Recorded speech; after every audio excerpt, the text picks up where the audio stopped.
Again, good morning, everyone, and thanks for joining us today. Just very quickly, so I think it became clear already yesterday what the NBI presented. No? The NBI Director Matibag's testimony completed the chain of evidence presented by the NBI in this case with respect to the articles of impeachment on threats. So first, we saw the video, the viral video. This was authenticated by the first witness. And of course, it also helped that the defense counsels admitted no, the authenticity of this video by using it in their cross-examination and also in responding to the questions posed by the senators as to whether the threat was actually made by the Vice President. And our second witness testified on the investigation conducted by the NBI with respect to this matter. And lastly, NBI Director Matibag recounted yesterday the full response conducted by the NBI that we saw from the NBI with as a result of this threat and the institutional assessment reached by the NBI after considering all of these pieces of evidence. And it's clear that they're not relying on just one viral video, on just one statement, but they used a totality of circumstances approach in reaching the conclusion that these remarks have transcended into the level of a national security concern, since it affects no less than the head of the state, they're our commander-in-chief. So with that, I think we're ready to take your questions. All right, to go start the ball rolling. So to speak, let's take it from Maji.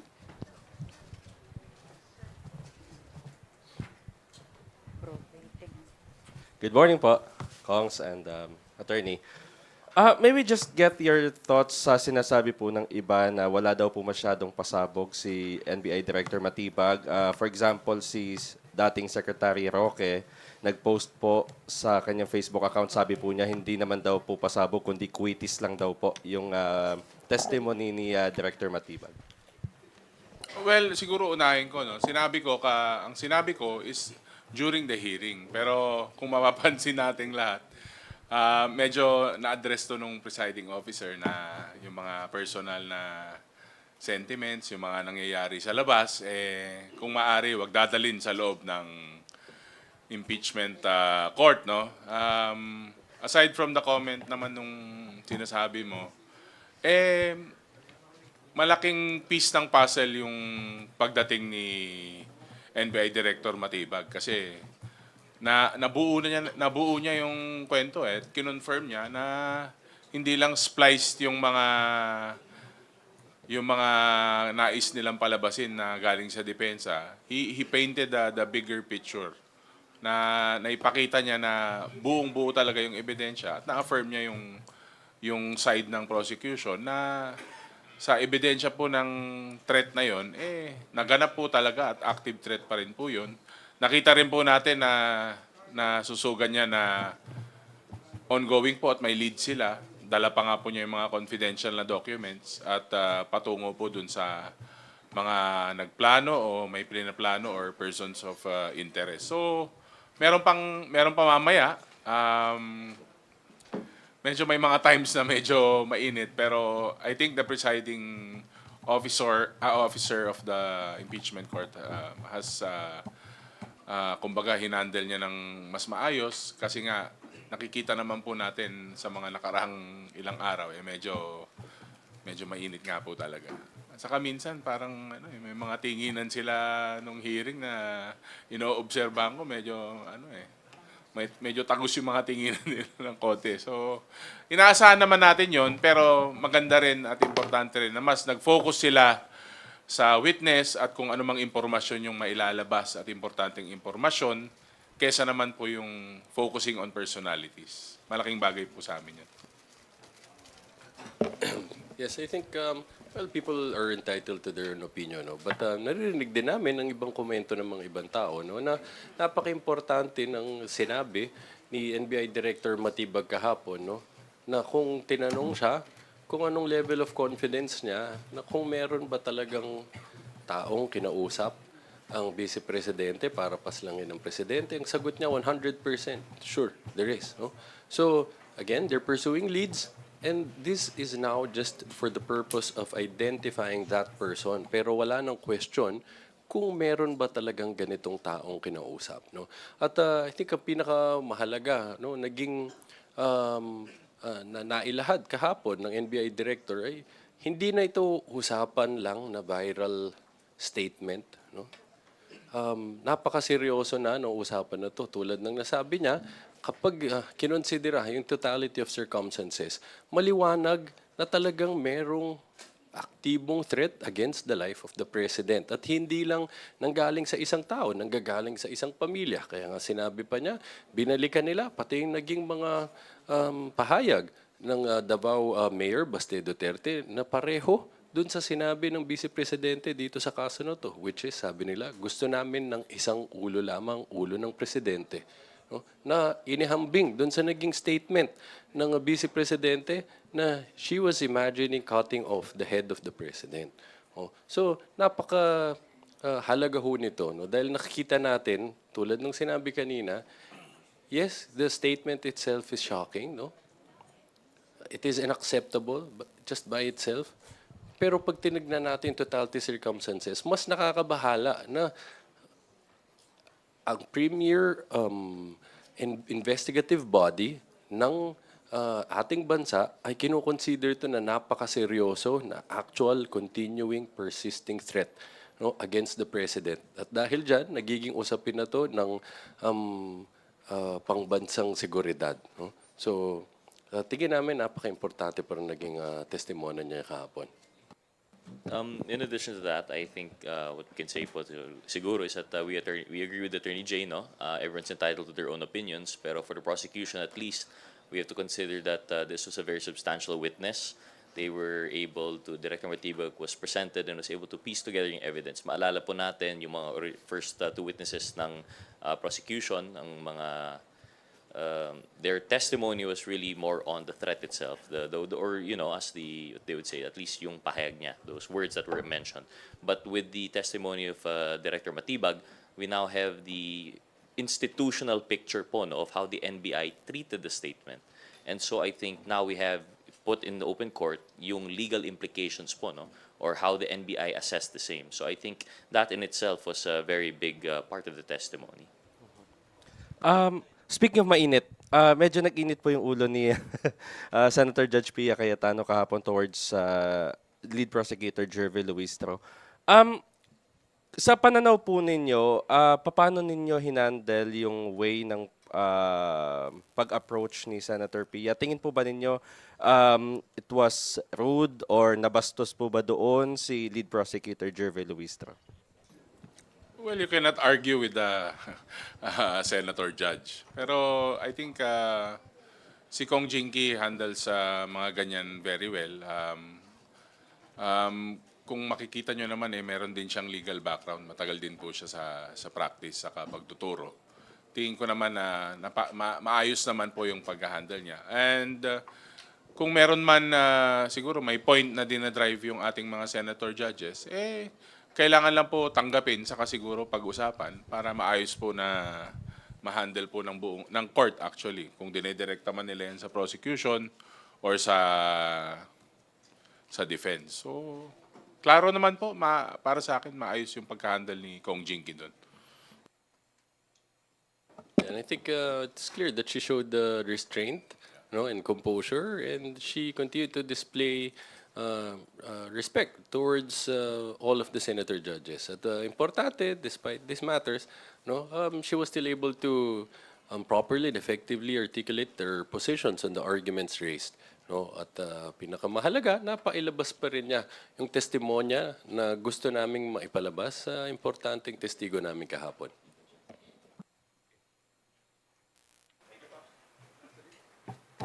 Good morning po, sirs.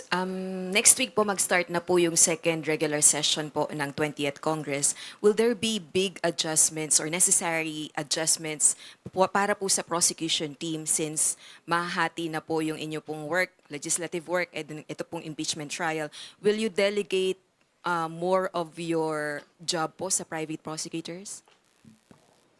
I think I'll be in the best position to speak no, for the prosecution. I think there won't be that big adjustment. The only adjustment really would be yung physical adjustment natin. I think there's that talk na magiging morning session na tayo.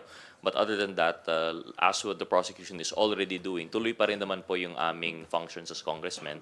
Even with the session, tuloy pa rin yun. As it is, even before session, divided na rin po talaga yung time ng prosecution. We still have our constituents to serve. So I think it should be very, very much manageable. Whether or not it will be given more to the private prosecution, that would be less about the amount of work to be done, but more on strategy pa rin po yung maging guiding principle ng prosecution. Well, at least naman po medyo mas may flexibility kasi may schedule na. Kumbaga time management na lang po. But siguro makikita natin na medyo mag-overtime po ang House of Representatives lalo pag nag-start na po yung session. Total, kung may committee hearings naman, may scheduling naman po yan. Kung may duty sa floor, yung mga presiding officer, yung mga committee on rules, well, ano na yan, time management na lang yan. Ano ba? So hindi niyo po nakikita makaka-apekto po itong impeachment trial sa legislative work niyo po? I don't think so. Like I mentioned, as it stands, even before the session coming in, patuloy pa rin naman po yung trabaho ng mga prosecutors as congressmen, and I see it would be the same naman po even with session resuming. Actually po, just to add, it would be easier nga because during the break, the job of the congressman was usually for the district congs to go to their districts, kami naman to consult with our respective constituents. Now that the session is back, mas madali na lang yun kasi we only have to report back to QC naman po . Mas nahirapan kaming actually ngayong break kasi medyo mas nabawasan yung tiyempo namin sa distrito. Pero siyempre, may communication naman, saka bukas na pa rin naman yung mga opisina namin sa distrito during the break. Mas nabawasan lang ng konti yung ikot sa mga barangays saka mga towns. Alright po. Regarding naman po sa strategy, is there a need to strategize po ang prosecution team? Kasi si Congressman Terry Redon kahapon, after the Day 8 impeachment trial, he said na nanggagaling ang chismis at kontrobersya sa defense team. And then kapansin-pansin din po kahapon during the cross-examination of Attorney Vinluan kay Attorney Matibag na gumagamit sila ng mga visual aid or visual presentation. So is there a need to re-strategize, if ever? Well, iba yung parang nag-iba yung atake nila, no? Pero same line of questioning. Parang medyo mas patwitams yung dating nung defense kahapon na may visuals, 'di ba? Makikita naman natin yung adjustment nila doon. Pero again, abi ko yung prep time with the prosecution has always been there, very steady po. Siguro ang medyo ayoko namang palabasin na yun lang yung na-isolate ko from the entire cross. Pero syempre si Congresswoman Rene Matibag, I understand that there's other strategies, may atake po sila na iba. Pero you have to understand that she's a congresswoman and she's the chair of the Committee on Women. Strong independent na na public servant. Siguro dun lang sa part na yun medyo tumaas ng konti yung kilay ko na parang may antics sila toward that part na character talaga yung inaatake imbes na yung ebidensya. Kumbaga tinitibag siya pero kulang, parang ganun yung dating . So, yun lang naman para sa akin. Other than that, medyo yung mga visual aids, parang PowerPoint presentation, medyo patwitams lang talaga yung dating . I think yung pinag-usapan po na strategy that was being mentioned, these are more minor things na lang po, no? Yung pinagbabanggit na visual aids or the way that they would approach the witnesses or the way that they would, cross or examine. And that would, yes, it would entail necessary adjustments to the prosecution, pero very minor lang yan.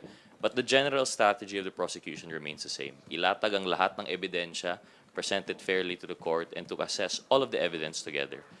Fairness is about not, looking at less evidence, but looking at all of it. So the strategy remains the same. Present the case, have the trial court, have the impeachment court try the case.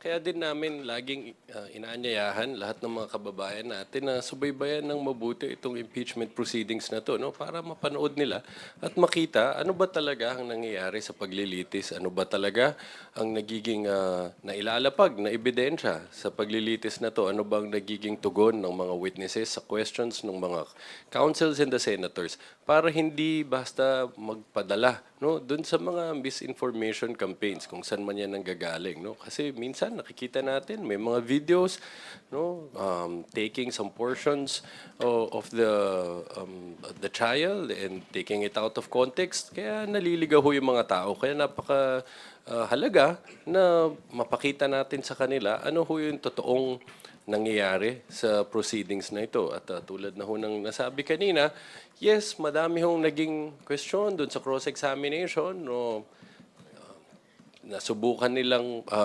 impeach ang kanyang credibility, ang kanyang motives, pero malinaw naman, lahat ng mga tanong na to, wala hong direktong connection dun sa naging paksa ng kanyang testimonya, which is yung naging masusing investigasyon na ginawa ng NBI patukoy dito sa mga nakababahalang pagbabanta na ginawa ng Vice Presidente sa buhay ng Presidente.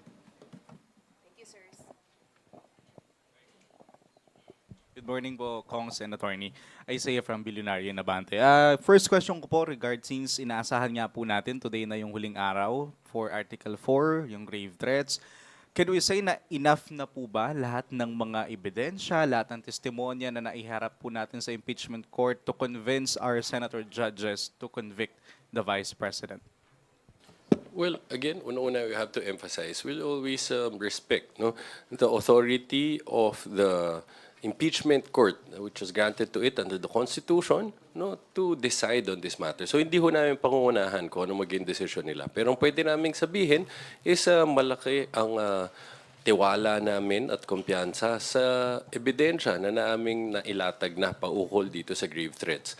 Again, at this point, wala nang katanungan kung totoo ba itong video na napanood na by this time ng lahat ng tao na siguro dito ho, kung saan ginawa yung pag-amin na meron ng kasunduan ng Vice Presidente para paslangin ng Presidente. So wala nang question dyan. No? Napakaliwanag na din kung ba ang kadahilanan, bakit ito seneryoso, no, ng NBI. Dahil na nga, hindi ito isang isolated event, hindi ito isang sentence lamang or isang viral video. No? May pattern of pattern of violence na nakita, no, both in actions and in words. At patukoy dito sa naging salita niya, consistent siya, no, even before that November 23 video. Months before, sinabi na niya, gusto niyang pugutan ng ulong presidente. Sinundan niya na ito na pag-amin na actually meron na siyang kasunduan na patay ng presidente. Pagkatapos, 3 days after, hindi niya binawi, pinandigan pa niya yung salita niya. So, para sa amin, napakalinaw na ng ebidensya na ilinatag namin sa kaso na to.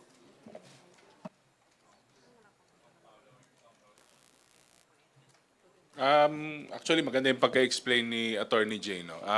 Sa akin lang talagang hindi naman nagbago yung ebidensya nga, yung for lack of a better term, hindi naman natibag yung mga witness. Mas nabuo pa nga yung picture, saka na-affirm na po na there is an existing threat. At ang threat na po yun, nanggaling po sa pangalawang Pangulo. So, parang nasemento lang, pinatibay lalo. Sige, Kong Rog. No, because he called me out lang. Pero just to say na I think Attorney Jay really summarized it really well. For the prosecution, I think we do believe that the evidence has already established all the points that the prosecution needed to establish. In fact, not just the witnesses and the indirect, no? Dahil during cross, some points were already made na nakita po ng prosecution na we could actually do with less witnesses. And in fact, we did drop witnesses. So, yeah, I think it speaks of the confidence of the prosecution that the point has been made. Just add Sige, one more. Attorney. And sa tingin namin, no, sa panahon na to, maliwanag na yung mga napatunayang salita at aksyon ng Vice Presidente, makakasagot na siya dun sa mga importanteng katanungan dito sa impeachment proceedings na to, which is itong mga ganitong salita, itong ganitong mga aksyon. Pinapakita ba nito na karapat-dapat pa ring manatili na pinakapangalawang, pinakamataas at makapangyarihan na lingkod bayan ng Vice Presidente? No? Itong mga aksyon at mga salita na to, pinapakita ba nito na kanya nang pinagtaksilan ang tiwala ng bayan nung siya ay linuklok sa pwesto na to? Pinapakita na ba nito na maliwanag, no? Nagkaroon siya ng seryosong paglabag sa saligang batas? Para sa amin, maliwanag na ho yung kasagutan dyan. So, can we say na the senator judges has no reason to say to not to convict, to not to convict the vice president since napakalinaw na po ng mga ebidensya natin? Again, di namin sila pangungunahan. Decision nila yan. No? Pero para sa amin, maliwanag na kung anong sinasabi ng ebidensya na nailatag namin dito. But just the same, to be fair, sabi nga, lagi naming sinasabi, hintayin natin na maglapag ng ebidensya ang magkabilang panig, tapos tsaka tayo bumuo ng ating desisyon paukol dito. So sa ngayon, tulad ng sinabi na kong paumalinaw under cross-examination, hindi natibag yung mga testimonya ng aming mga witnesses at yung mga linapag naming ebidensya. So tignan natin kung meron silang counter-evidence na mapapakita. No? But so far as we're concerned, napakalinaw sa amin. No? Malakas ang tiwala namin sa ebidensya namin. Last question na lang po. Yung kahapon din nangyari, yung pinakita rin yung video ni Mayor Baste Duterte na patungkol pa rin po sa ulo ni PBBM. Can we say po, is it a good point to say na hindi talaga conditional yung threat ni VP Sara, kundi may plano talaga, yung pamilya nila na gawin yung sinasabi nilang umano'y pagbabanta? Malinaw na yan mismo ang sinabi ng NBI Director Matibag kahapon. No? Nang tinignan itong totality of circumstances, naging malinaw sa kanila na hindi siya isang viral video lamang. No? Ito ay isang concerted and active threat. No? Makikita sa pamilya nila. No? Pare-pareho yung sinasabi. Gusto nila ang ulo ng presidente. So, tama ho yun. We agree with the statement na mas pinagtibayan pa nito na talagang may plano talaga. At in fact, again, nagkaroon na nga ng kasunduan para isagawa itong plano na to. Ayun, tama po si Attorney Jay. No? Na-establish po yun. Kumbaga, sabi ko nga, nabuo na yung bigger picture. Kumbaga sa buzzwords, parang maririnig mo na lang palagi, ulo, pugot, libing, hukay, bloodbath, dugo. Parang yun na lang yung mga buzzwords na lumalabas eh. Nakakalungkot, nakakaalarma actually. Kaya again, never naman na conditional threat yung pagkakatingin natin dito. Talagang active threat po talaga siya. Which continues to be, alam naman ng taong bayan, nakikita nila yung mga nangyayari. So, yun lang po. In addition to that lang po na siguro, we don't want to, prejudge it, and we definitely don't want to say any conclusion of loss here. But as Attorney Jay said, this is the report of the NBI, no? It's an institutional report that he already testified to. And we have to remember that this is the NBI's conclusion. It's not final judgment for the impeachment court, but it is evidence definitely that should be weighed by the court. So. Last na lang po talaga. So, definitely itong impeachment na ito, nakatulong din po for the benefits of the President na mailigtas nga siya dun sa possible danger na pinaplano po ng pamilya Duterte. I think outside of this impeachment process, maliwanag naman ang sinabi ng NBI Director na nagsimula na actually yung pagbuo ng sa kanilang special task force para seryosong imbestigahan pa itong threat na to. So, I think it's not dependent on this. Kumikilos naman na yung mga investigative agencies and bodies natin. All right. Go ahead. Hello po, good morning. Good morning, Lance po from Newswatch Plus. Balikan ko lang po yun sa threats ni VP Sara kasi yung nagiging ilang defense nila is these are just rhetorics kasi the Dutertes talaga are known for, hyperboles. I mean, from the past administration hanggang ngayon, can that be a valid excuse or can that be a valid argument that can rhetoric be an excuse for these offensive languages? Well, of course not. Again, we have to look at the totality of the circumstances. It will be a completely different story if it was just uttered in a single event, one time. No? Pwede pang siguro sabihin, nadala lang ng bugso ng damdamin, mainit ang ulo niya, hindi niya sinasadya ito. Pero, paniwalaan din natin mismong sinabi niya. Sa kanya to mismo nang galing. No? At in fact, naging tugon ito sa tanong nung isa sa mga personalities na nandun sa interview session na yun. Ano? Tinanong siya at sagot niya, huwag kang mag-alala, may kinausap na ako. Sinabi ko sa kanya, patayin niya si Bongbong Marcos, Lisa Marcos, at si Martin Romualdez. No? At again, hindi ito simpleng pananakot lang na sinabi lang niya, papatayin ko kayo, may gagawin ako masama sa inyo. Hindi, no?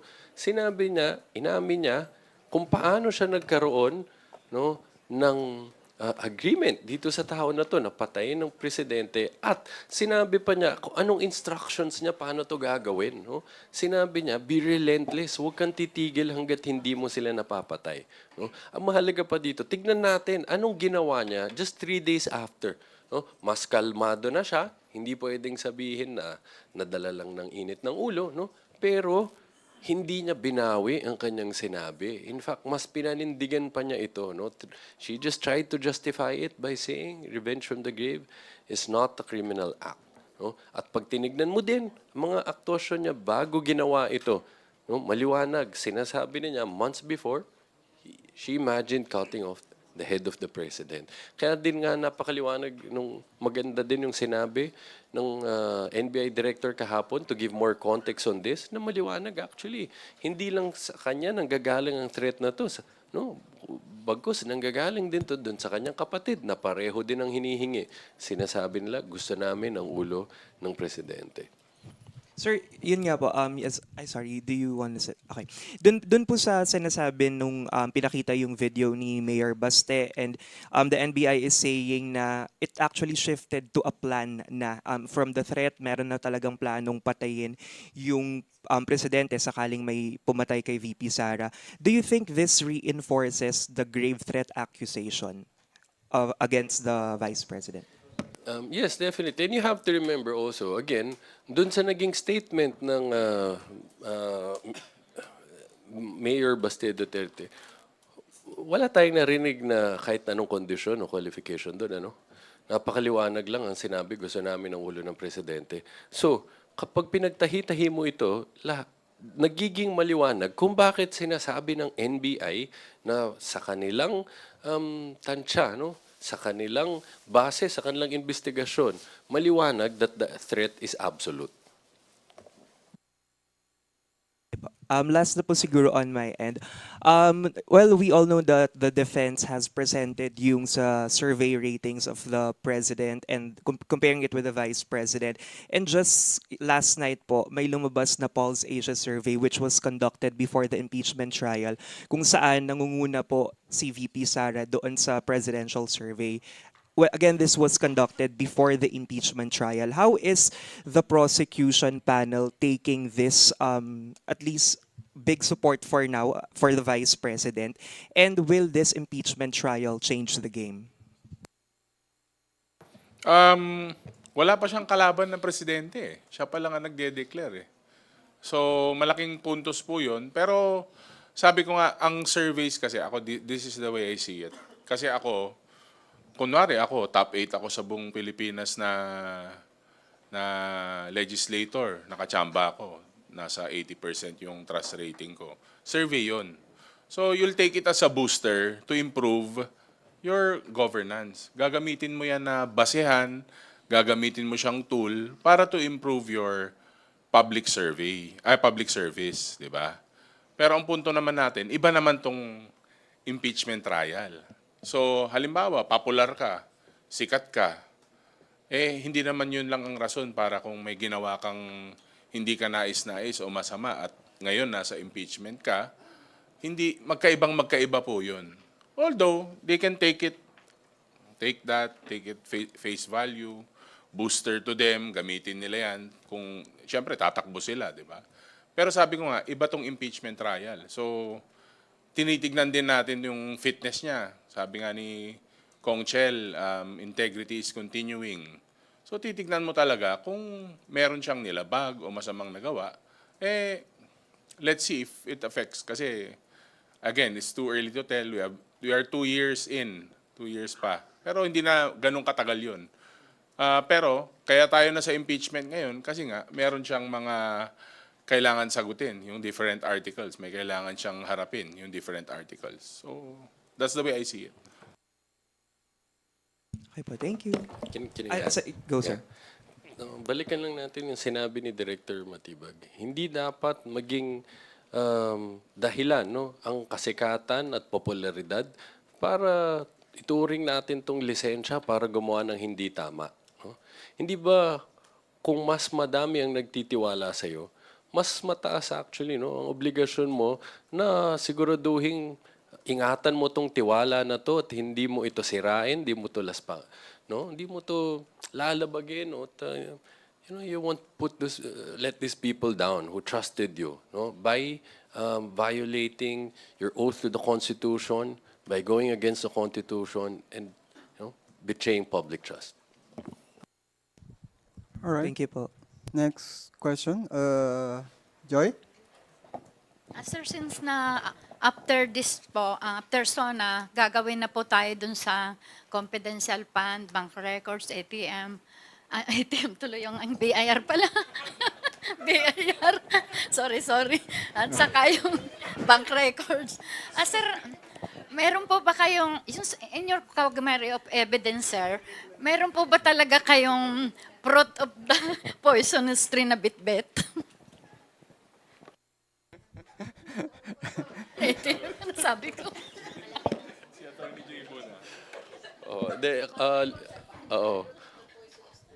Wala ho kaming bit-bit dito fruit of the poisonous tree, no? But seriously, it's a legal concept, no?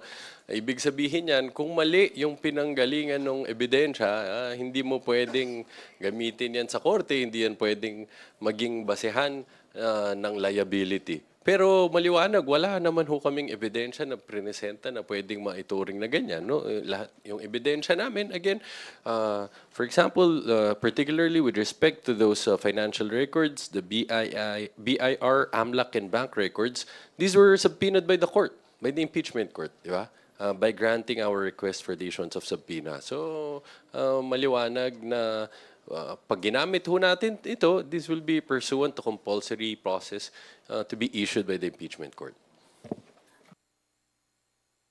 Ano po, are you disappointed po? Kasi yung some of the senator judges were lawyering for the defense panel. It's obvious na in the guise of, due process, pero iba eh. Mayroon nga po yung probating na dun sa plenary. Meron ba? Parang okay naman. Wala naman ako masyadong napansin. Importante kasi yung mga points na nire-raise nila para maintindihan po ng taong bayan, siyempre. Malaking bagay po. Like ako, hindi naman po ako abogado. Pero siyempre, medyo nag-aral din naman po ako ng konti. Kaya mas naiintindihan ko yung ibang terms. Siguro in support lang kasi medyo pag yung laro na is preaching to the choir, preaching to the people, kailangan po talaga na siguro mas madrive nila yung point nila at mas mapaintindi po sa tao yung mga points na . Pero okay naman, so far parang ayos naman. Sa mga prosecutors natin po, how are you prepared, sir, na pati yung personal na buhay nyo pala pwedeng makalkal dito? Normal po ba yan sa impeachment na mamaya pati girlfriend nyo, kalkalin na doon sa plenary? Paano nyo i-stand yung legal grounds nyo po na hindi kayo maratel? Parang yun ang point eh. Kaya gaya po ng Stonehill versus Joke, no? In the past, pero nagbumirang naman doon sa kanila. Mukhang nagiging interesting ah. Hindi, medyo affected talaga.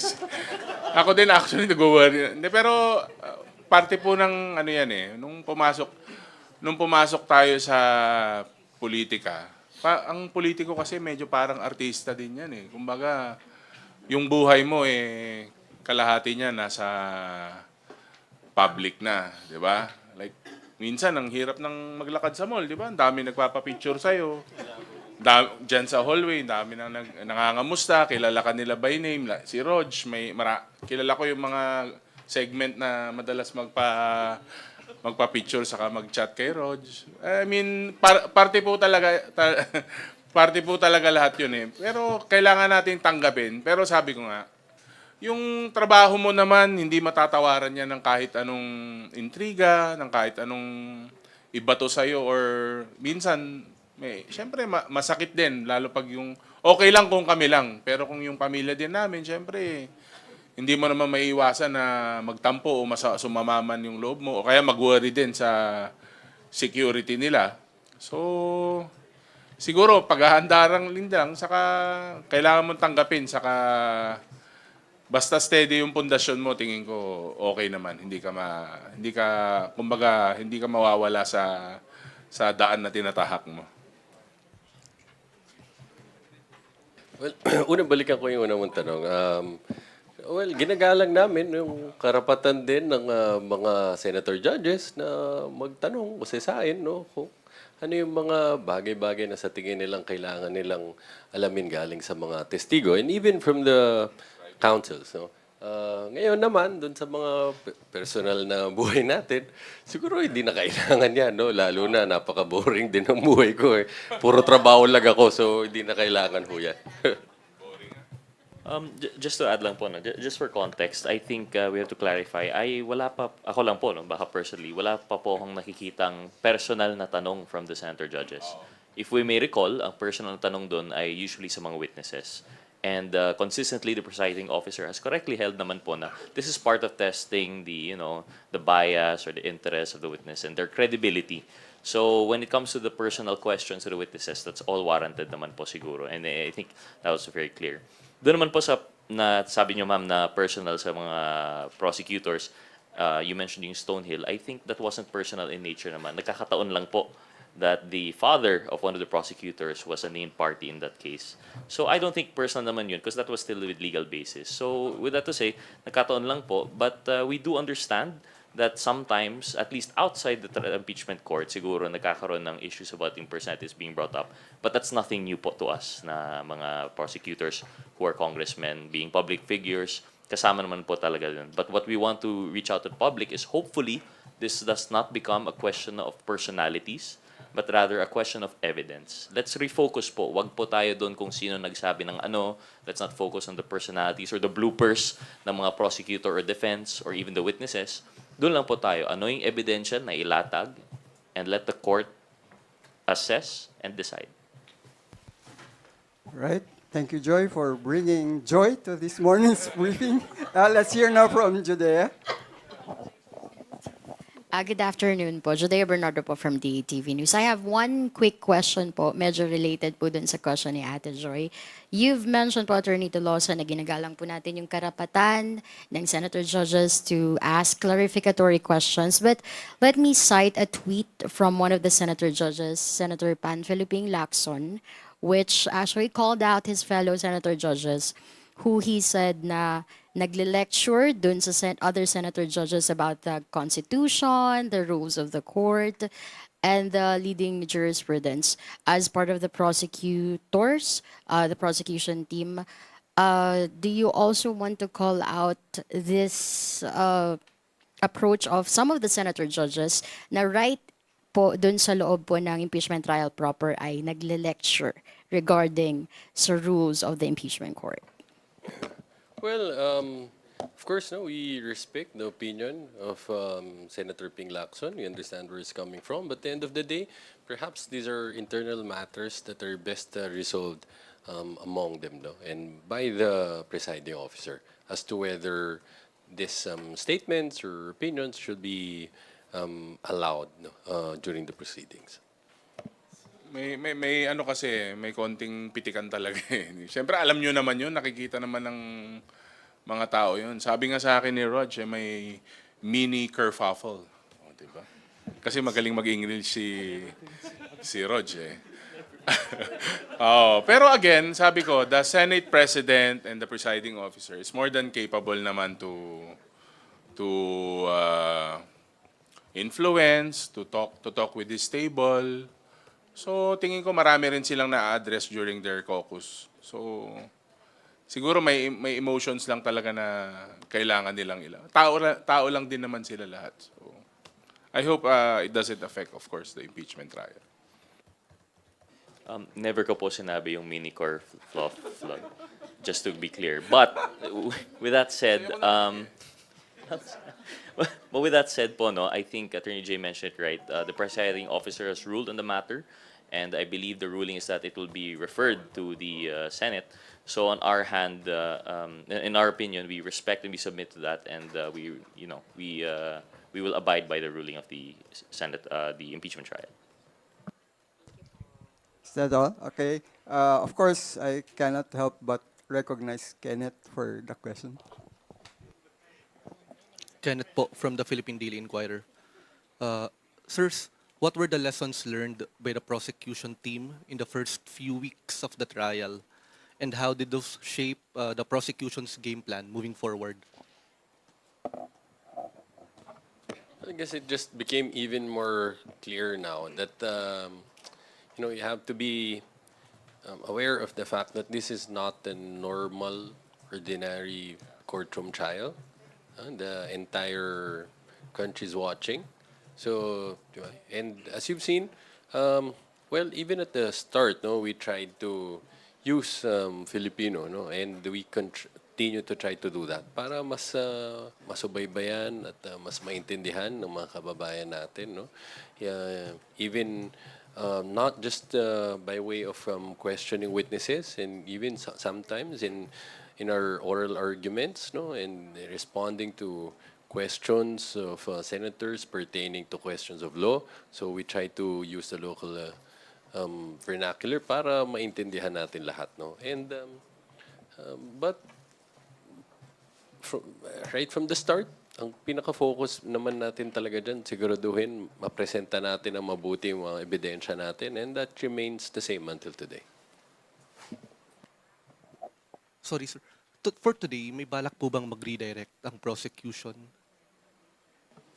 Let's see. Hindi pa naman sila tapos sa cross-examination nila. No? Tinanong sila kahapon, mukhang medyo mahaba-haba pa yung cross-examination daw nila. That's why they even asked for continuance. But so far, dun sa mga naging tanong kahapon, parang wala kaming nakikitang masyadong rason para kailangan pang mag-redirect. No? Lalo na't tulad nga ng sinabi ni Kong Pao, no? hindi natibag yung naging statement ni NBI Director kahapon. Ayun po. And how could the prosecution team ensure that its next case presentation would be as seamless as possible and easily understood by the public, as the next article involves kasi very voluminous documents concerning yung misuse of public funds? Tama ho yan, no? That's a challenge, no? Dahil nga, tulad ng sinabi ko kanina, we recognize the fact, no, na hindi lang ito simpleng courtroom trial, no, kung saan pwedeng maging technical, presenta mo lang ebidensya. Dapat alalahanin mo din, should present it in a manner that will be easily understandable, no, para sa ating mga kababayan. So, pinag-aandaan naman namin yan, no? Even going into this, we're already aware of that, at lalo na nung nagsimula na to, mas naging klaro yan sa amin, ang importansya niyan. So, meron naman kaming mga strategies, no, in place for that. Sir, how big of a factor po yung public opinion in each trial day for the prosecution team? Hindi siya on each trial day basis, but we have to look at it as a whole, no? Dahil at the end of the day, again, impeachment is both a constitutional, a legal and a political process, no? ang rason ho dyan, no, binigay itong impeachment process na to sa ilalim ho no ng kapangyarihan ng Senate acting as an impeachment court. Hindi ito binigay sa husgado, no? Binigay siya sa Senate. Ang paniwala namin diyan, ang rason kung bakit dahil yung mga senators na tumatayong hukom, no, ay they are the representatives of the people. So ideally, their decision, no, of course, should be grounded in the evidence, but they should also listen not just to their own conscience, but also to the voice of the people whom they represent. So we have to look at it, no, sa totality ho niyan, not just on a day-to-day basis. At the end of the day, magiging mahalaga anong magiging opinion ng kababayan natin dito. I think to add to that, it's not so much in public opinion, but the main factor is public information. I think one thing that the prosecution is considering is that, of course, it's very different, as Attorney Jay said, it's very different from a regular trial where, you know, it's all about just getting the evidence out and arguing legal arguments. We understand that this is a political process, precisely. It was as envisioned in the Constitution. And being a political process, the important thing for us here is to properly relay what is going on, what is transpiring, ano yung nangyayari, bakit itong nangyayari. It's about relaying that to the public, not so much as to change their opinion or change their perception, but so that they are involved and that they know what the points that are being made in the trial. Because at the end, it is a political activity. Sila rin po ang, they will be benefiting from this.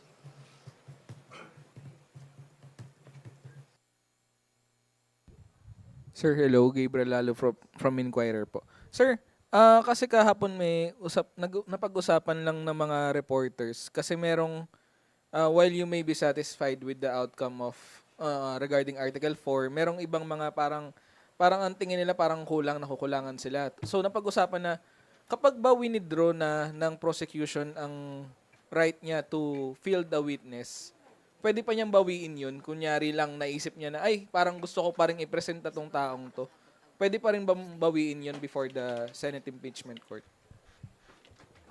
Well, if it could be justified, di ba? If there's a legitimate need for it. But ang importante sa amin, we don't see any need for that. No? Dahil nga that decision, when we said we can already waive the presentation of some of the witnesses, was intentionally made. No? Dahil yan, based yan dun sa aming assessment, hindi na sila kailangan dahil dahil yung kanilang intended testimony ay yan ay na-cover na ng mga naging testimonya ng aming naunang witnesses. No?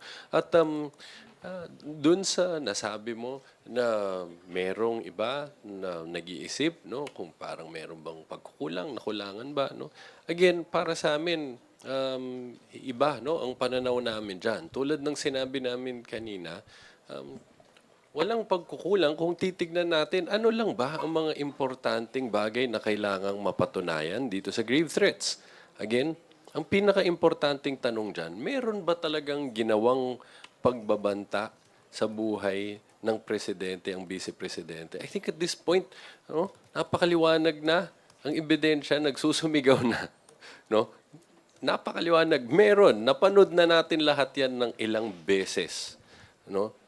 Napakaliwanag na sinabi niya yan. As in fact, no, ang nag-iimportante na sinabi ng NBI Director kahapon, hindi na nga lang to isang pagbabanta.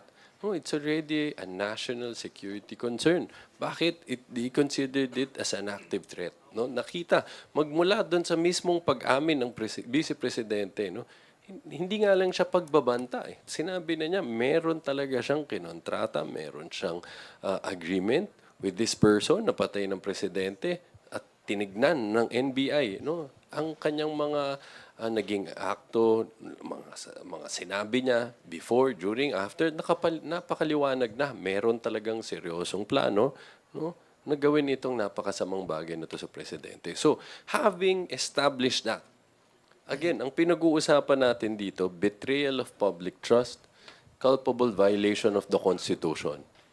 Diba? Para sa amin, napakaliwanag na ng sagot dyan. Katanggap-tanggap ba sa atin? Don't we deserve more? Katanggap-tanggap ba sa atin na magkaroon tayo ng vice-presidente na gagawin itong mga bagay na to sa presidente? No? Yan ba, pinapakita ba niyan na hindi na siya karapat-dapat manatili sa pwesto niya? Yun ang katanungan dito. Actually, sir, yung concern came from well-meaning people who are also supportive of the prosecution panel. And they actually said, parang ang view nila na maaring ang tingin ng prosecution ay nanalo or na-establish na nito yung kaso niya sa Article 4 sa harap ng impeachment court. Pero ang concern nila, sir, is outside of the impeachment court, hindi pa raw klaro sa maraming tao na yung ginawa ni Vice President Sara Duterte ay impeachable offense. Like, hindi raw nare-reflect yung sinasabi ng prosecution or yung argument na nire-raise ng prosecution sa narrative on social media. I mean, how would you try to counter this? Kasi parang over social media nga, prevalent pa rin yung mindset na it is not an impeachable offense. Dahil pwedeng merong mga tao sa mga kanto na sabihin papatayin kita pero hindi naman nila ginawa. Ganun yung pagkaka-relate nila, sir. So, ano yung strategy moving forward in order to relay matters like what's happening inside the court closer to the people in a more relatable manner? Well, first of all, Gab, I'm not trying to discredit what you said, no? But we don't know if that is the prevailing public opinion right now, di ba? But just the same, maaari. Mayroong mangilan-ngilan na baka ganyan ang opinion nila. Kaya, napaka-importante na gawin itong mga press conferences nito para communicate natin sa ating mga kababayan ano ba talagang nangyayari sa loob ng courtroom, no? O dito sa paglilitis na to. At kaya din napaka-importante na labanan natin ang mga misinformation and disinformation campaigns.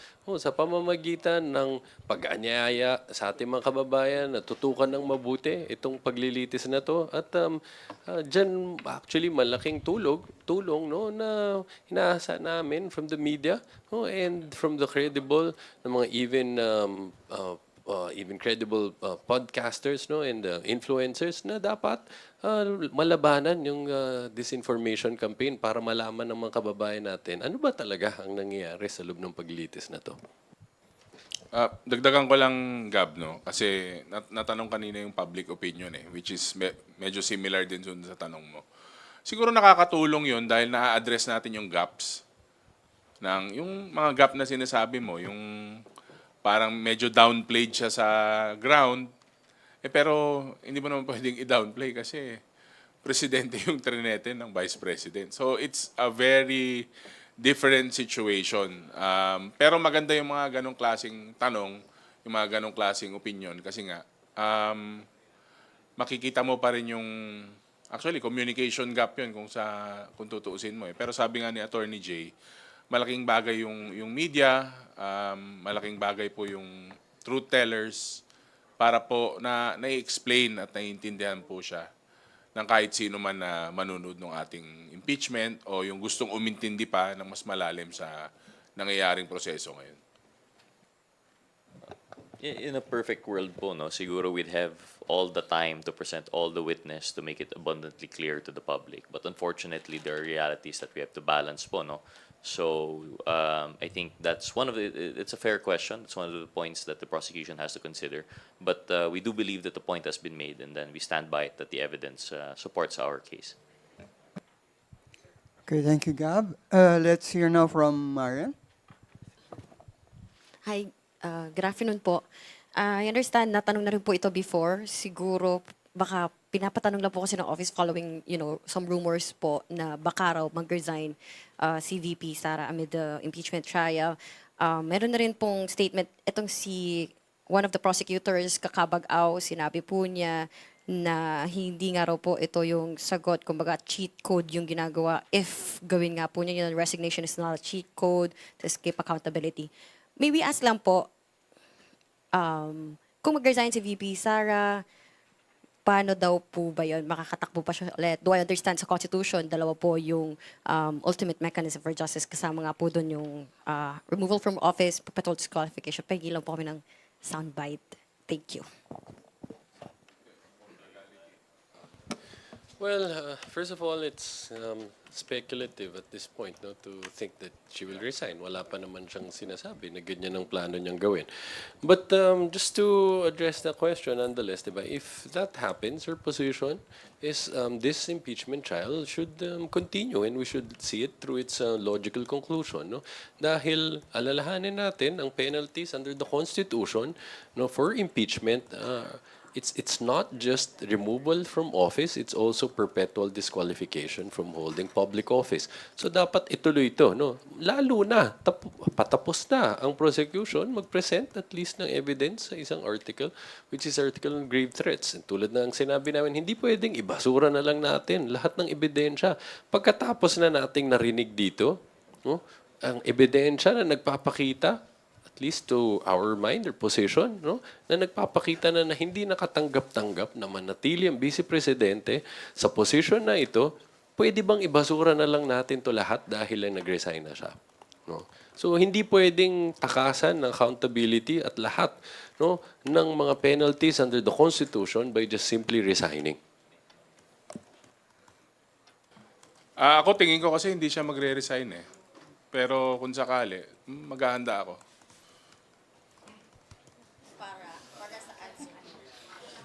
Maghahanda po para saan?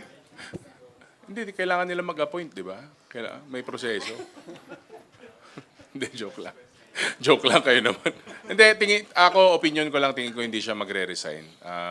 If ever, medyo maugong nga kasi yung mga ganong balita. Actually, 1 buwan na maugong yung mga balita na yon. Pero sa tingin ko, hindi siya magre-resign. So, might as well face this impeachment trial head-on para masagot na rin po yung mga tanong, saka ilang taon na rin po to. Mabot na ng taon. Tingin ko hindi siya magre-resign.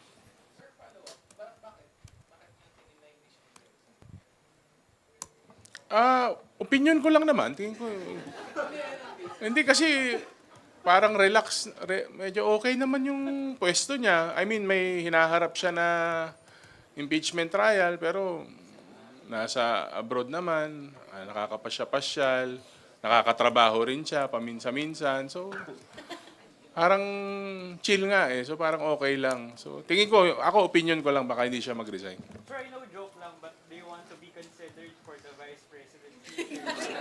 Because you already joke. Bagay ba? But would you want, sir, to be considered? Hindi siguro. Pero, kung may mga naniniwala sa akin, ba't hindi? Di ba? Alam ko dito, naniniwala kayo sa akin, pero hindi, concentrate lang tayo sa trabaho saka sa distrito. Sino po sa tingin niyo okay na maging VP? Maliban sa akin? Yes. Bata pa kasi si Rog hindi pa pasok si Rog. Pero tignan natin, parang wala akong makitang iba. Sir, kayo pasok na kayo, sir. Ha? Oo, 41 na ako eh. Tanda na.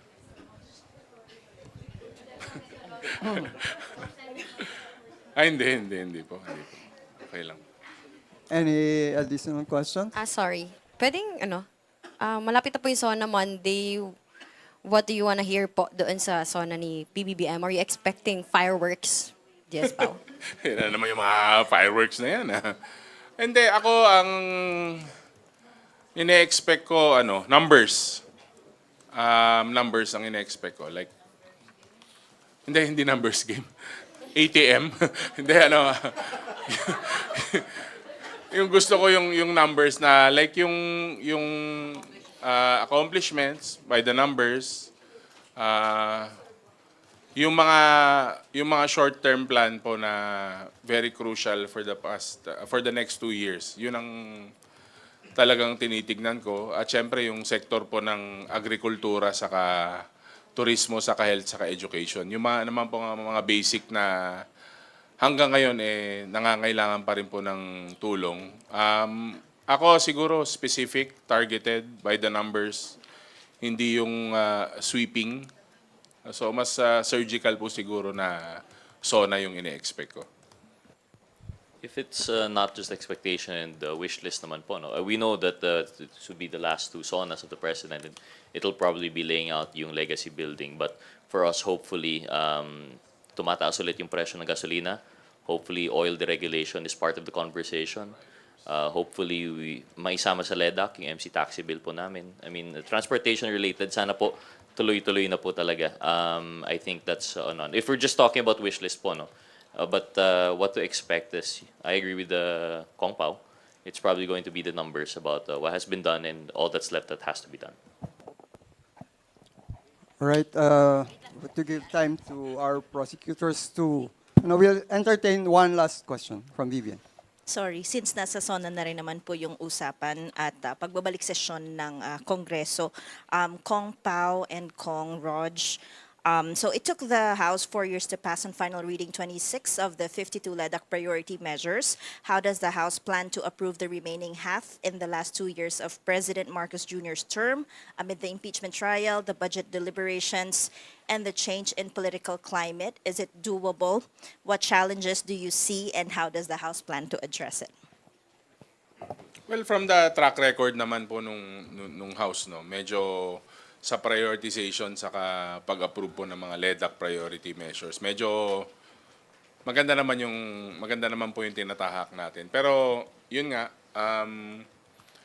kailangan mas tutukan ngayon, kailangan mas siguro damihan yung frequency ng mga meetings namin together with our counterparts in the Senate, kasi malaki pong bagay sila na partner mo yan para umabot po sa ekutibo. So again, during the SONA, we will take note, we will focus on yung mga sinasabi ng Pangulo, and then I'm sure they will submit yung mga priorities nila.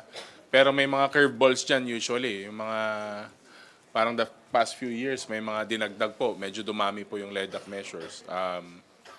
I think we're on track naman, pero kailangan po syempre, we've always taken pride na na-check po namin yung majority o karamihan po buo yung LEDAC measure. So, kailangan po maghanda. Again, it is with the leadership as well na to steer us, with the Speaker and the Majority Leader na kasama po namin dyan. Kasi nga, medyo overtime po ang House, and I'm sure we will, medyo may challenges. Siguro dahil sa oras, may impeachment, meron yung mga iba-ibang agenda namin, yung mga district priorities namin, mga district legislative measures namin. So talagang it will be a very busy next 2 years for the House. I'm not sure about the numbers po, and I could be mistaken, but I'm fairly confident historically the House has been able to produce results when it comes to LEDAC priorities. Perhaps maybe in this round, if totoo po yung numbers na namagit po niya, Ma'am Vivian, that's probably because nasa committee pa lang po yung iba. But what I can say is, as a member of the rules in our agenda, always we discuss about yung sa LEDAC priorities, that always gets the priority in the yung schedule setting. But everything seems to be on track, and as far as I know po, not only in the Rules Committee, even yung sa various committees to which the LEDAC priorities have been already referred to, gumagalaw rin naman po. So I do expect that we should be able to reach the target. Challenges. Do you see challenges in passing the remaining? Oh, well, like I said, historically, we're able to produce results. So the challenges would definitely be just a matter of time constraint, given that a lot of things are going on in Congress. But that's always been the case naman po. Like those same challenges have always been around, even in the previous Congress. Yet the results are, produced. So I do think na kaya naman po. All right. To enable us to prepare for what could be a challenging day, let us thank our panel for today, Representative Ramon Rodriguez. Gutierrez, sorry. Ano ko yung ATM eh. Anyway, DS Paulo Ortega and Attorney J. Tolosa Jr. At sa inyong lahat, marami pong salamat. Patuloy nating subaybayan ang mga kaganapan mamayang hapon.